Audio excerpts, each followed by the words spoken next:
ಓಂ ಸಾಯಿರಾಮ್. ನನ್ನ ಮುದ್ದಿನ ಮಗುವೆ, ನಿನ್ನಲ್ಲಿರುವ ಆ ಗುರುವೇ ನಾನು. ನಿನ್ನ ಜ್ಞಾನವನ್ನು ನೀನು ಎಲ್ಲರ ಉತ್ತಮವಾದ ಜೀವನಕ್ಕಾಗಿ ಉಪಯೋಗಿಸುವ ಸಂಕಲ್ಪವನ್ನು ಮಾಡು. ಈ ಗುರುವಿನ ಮಗುವಾಗಿರುವ ನಿನಗೆ ನಿನ್ನ ಜ್ಞಾನವೇ ನಿನ್ನ ಬಲವಾಗಿದೆ. ಪ್ರಾಮಾಣಿಕತೆ ಒಂದು ಒಳ್ಳೆಯ ಸಂಬಂಧದ ಆಧಾರವಾಗಿದೆ.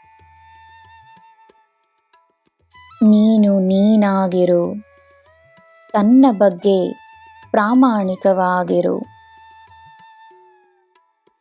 ಭೂತಕಾಲದಲ್ಲಿ ನಡೆದದ್ದನ್ನು ಇಂದಿನ ನೋವಾಗಿಸಿಕೊಳ್ಳಬೇಡ.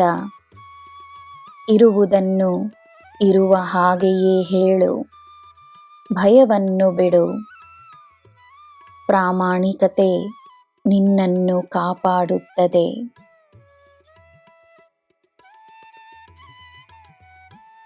ನಿನಗೆ ಏನು ಸಿಗುತ್ತದೆಯೋ ಎಂದು ಯೋಚಿಸಿ ಚಿಂತಿಸಬೇಡ.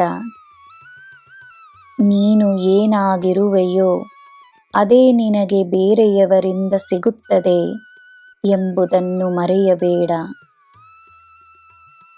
ಜನರಲ್ಲಿ ಅಲ್ಲ, ತನ್ನಲ್ಲಿ ಬದಲಾವಣೆಯನ್ನು ತಂದುಕೊಂಡರೆ ಸಾಕು.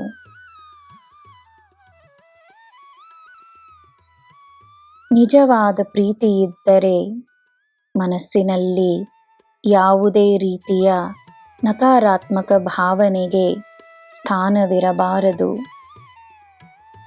ಮನಸ್ಸನ್ನು ಹಗುರವಾಗಿಟ್ಟುಕೋ.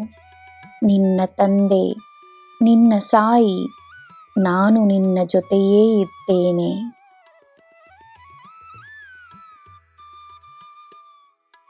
ಜನರನ್ನು ಮರೆಯಲು ಪ್ರಯತ್ನಿಸಿದಾಗ ಅದು ಅಸಾಧ್ಯವೆಂದೆನಿಸುತ್ತದೆ.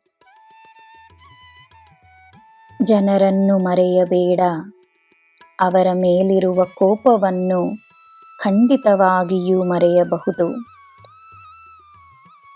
ತನ್ನ ಮೇಲೆ ಗಮನವನ್ನು ಹೆಚ್ಚಿಸಿಕೊಂಡಾಗ, ತಾನು ಶಾಂತವಾಗಿರಬೇಕೆಂದು, ಒಳ್ಳೆಯದನ್ನು ಮಾಡಬೇಕೆಂದು ನಿರ್ಧರಿಸಿದಾಗ ಎಲ್ಲ ನಕಾರಾತ್ಮಕ ಭಾವನೆಗಳನ್ನು ಮರೆಯಬಹುದು. ನನ್ನ ಮಗುವೆ, ನನ್ನ ಅಗ್ನಿಯಲ್ಲಿ ನಿನ್ನ ಚಿಂತೆಗಳನ್ನು ಸುಟ್ಟು ಹಾಕು. ನಿನಗೆ ನನ್ನ ಅನುಮತಿಯಿದೆ. ಶರಣಾಗು, ನಾನಿದ್ದೇನೆ. ನಿನಗೆ ಎಲ್ಲ ಶುಭವೇ. ಜೈ ಸಾಯಿರಾಮ್.